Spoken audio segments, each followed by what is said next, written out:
Buenas. Hola, ¿qué tal?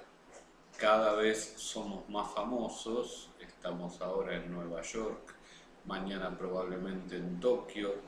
¿Quién sabe dónde nos va a llevar la literatura la semana que viene? Porque la vida de la literatura es así, apasionante. Un viaje total. Y acá estamos nuevamente con esta introducción, hablando un poquito de cuestiones que tienen que ver con la narrativa, para reflexionar.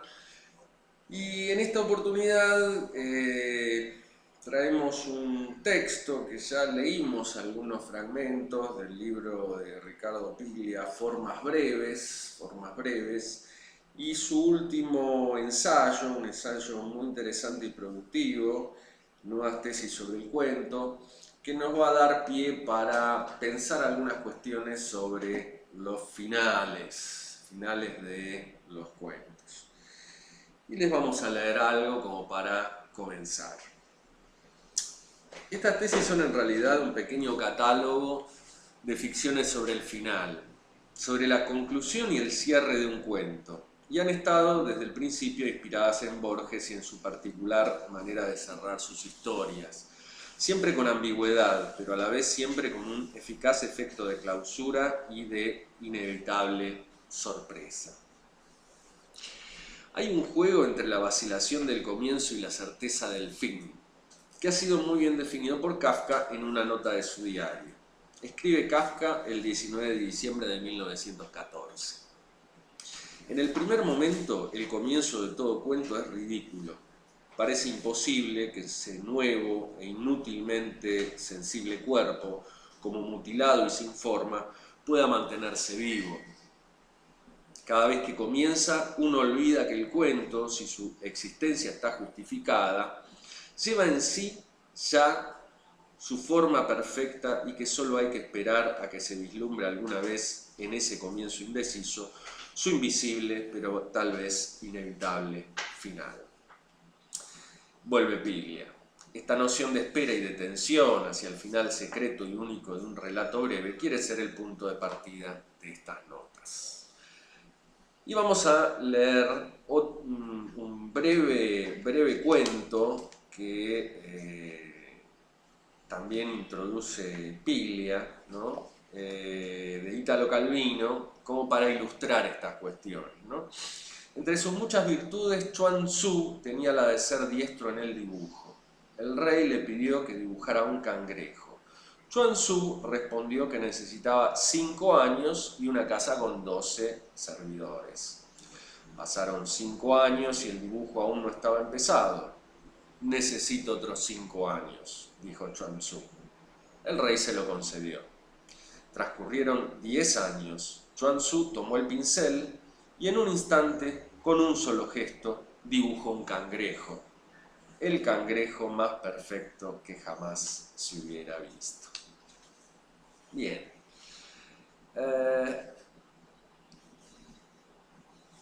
Antes que nada, esta es una historia sobre la gracia, sobre lo instantáneo y también sobre la duración. Hay un vacío, todo queda en suspenso y el relato se pregunta si la espera, que dura años, forma o no parte de la obra. Como el relato trata sobre un artista, su núcleo básico es el tiempo y las condiciones materiales de trabajo.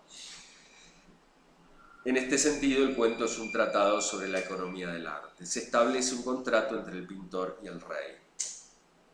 Bien. Y para empezar, el relato de Chuang Tzu se cierra al revés. Hay una expectativa, no puede pintar, y una solución que es inversa a lo que el sentido común está esperando que pase. La solución parece una paradoja, pero no lo es, porque no hay relación lógica entre los años perdidos y la rapidez de realización. Bien, ¿qué nos interesa pensar, ¿no? A partir de estas reflexiones de Piglia? Nos interesa pensar la cuestión de los finales, es decir, cómo los finales de alguna manera, y esto ya lo fuimos comentando, están como inscriptos o suspendidos en ese comienzo del cuento. Muchas veces sin siquiera nosotros como escritores tener esa esa noción, ¿no? A veces es como una imagen, a veces es una intuición, pero en el comienzo siempre hay algo que tiene que ver con ese desenlace, ¿no? Y el desenlace no nos referimos exactamente a la última frase o el final específico, digamos, del texto, sino al sentido que le vamos a encontrar a esa historia y que por supuesto vamos a compartir con el lector y que nos interesa que el lector también construya, ¿no?, el sentido. Y en esa línea es que la cuestión del final nos parece clave, ¿no? Y muchas veces implica volver sobre el texto muchas veces, ¿no? Reconstruirlo, ver cómo funcionan los mecanismos de enlace entre los núcleos narrativos y ver si van apuntando a construir ese sentido a lo largo del texto y que en el final, digamos, puede aparecer a veces más explícito, a veces más implícito, entre líneas, pero que uno puede reconstruir con elementos que ha ido sembrando a lo largo de todo el texto, ¿no? Por eso el relato este breve de Calvino nos muestra cómo la sorpresa del final ya estaba como cifrada cifrada en el comienzo, ¿no? Ese gesto del pintor, ¿no?, que es casi absurdo y gratuito, de en un momento determinado pintar el cangrejo, luego de haber pasado más de 15 años, tiene que ver con el sentido que le quiere dar Calvino a esa historia, ¿no?, a la relación distinta que tiene el trabajo creativo y trabajo artístico con cualquier oficio común dentro del mercado, ¿no?, que se puede contabilizar y operativizar a través de horas de trabajo y acumulación, y el tipo de acumulación que se construye en lo creativo es mucho menos tangible, es decir, lleva todo un trabajo, pero un poco después, como Piglia también lo dice en algún lugar, bueno, es el trabajo de toda una vida, ¿no? Y en ese sentido es difícil de medir, ¿no?, porque esa vida está implicada en el trabajo, ¿no?, de muchas maneras, y sería casi imposible cuantificarla y darle una medida, ¿no? Entonces, en ese gesto está como oscuramente, o más claramente, según como uno lo agarre, ubicado en el sentido de esta historia, ¿no? Y en relación con la técnica, bueno, varias cosas que nosotros insistimos, ¿no? Sí, que tener en tienen que ver con cuenta, esto. por un lado, cerrar lo de Santiago con esta idea, ¿no? La productividad, digamos, de este oficio es muy extraña porque no sabemos cuál es la medida de la obra ni la naturaleza de la obra hasta que está terminada. Razón por la cual digamos, el régimen de producción es absolutamente imprevisible. De alguna manera se va construyendo con la tarea.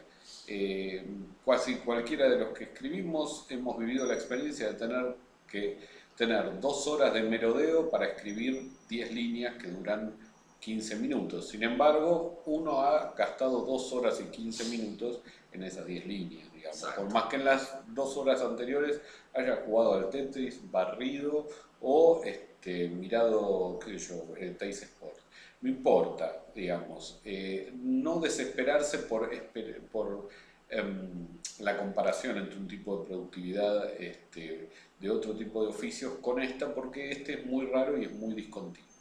Y respecto de los finales, tener en cuenta 3 o 4 cosas que vienen también relacionadas con algunas devoluciones que hicimos y con algunos comentarios que hemos visto por Facebook en los cuales mi compañero ha intervenido. Respecto de los finales, tener en cuenta que el final no tiene por qué ser sorpresivo, ¿no? Entonces, el final va sobre el sentido del cuento, no sobre un enigma ni algo que se tiene guardado. Exacto. Por eso también los finales no tienen por qué explicar, sino clausurar o cerrar. A veces es más señalar una dirección que explicar un acontecimiento, ¿no? Señalar una dirección es ponernos en algún tipo de punto de vista que nos permita pensar desde dónde hemos aprendido algo con esa historia, ¿sí? Y, perdón, ¿no? Que tiene que ver con cuando uno también le encuentra sentido a las historias que le ocurren en la vida, ¿no? Esos momentos que dice Piglia que son un corte, ¿no? Que puede ser una muerte, un cambio de lugar, de trabajo, de vivienda, digamos, cualquier evento importante, acontecimiento, que marca un antes y un después, es en esos lugares donde uno va a buscar el sentido de lo anterior y de lo posterior, ¿no? Y ahí es que cierra esa idea de algo que aprendimos en la vida, ¿no? Por eso es importante no precipitar ni explicar. Exacto. No precipitar el final, porque si no llegó al escritor el final todavía no hay por qué apurar a los personajes a cerrarse. Por ahí el propio portador de la historia necesita elaborarlo un poco más y esa elaboración no depende de la voluntad necesariamente. Aunque con voluntad, por supuesto, uno lo acecha mucho más, con mayor eficacia. Y después no explicarlos y no buscar este efecto tan, ¿no? Rimbombante en el final, sino acompañar al lector, ¿sí? A lo sumo ayudar a que el lector vea, ¿sí? No hay por qué decirle al lector, pero si uno lo acompaña y lo hace ver, seguramente ahí el lector solo se va a encontrar con el sentido del cuento. El sentido del cuento nunca tiene que estar explícito. Exactamente. Bueno, ahora nos vamos a las devoluciones y volvemos con muchas más palabras. Hasta luego.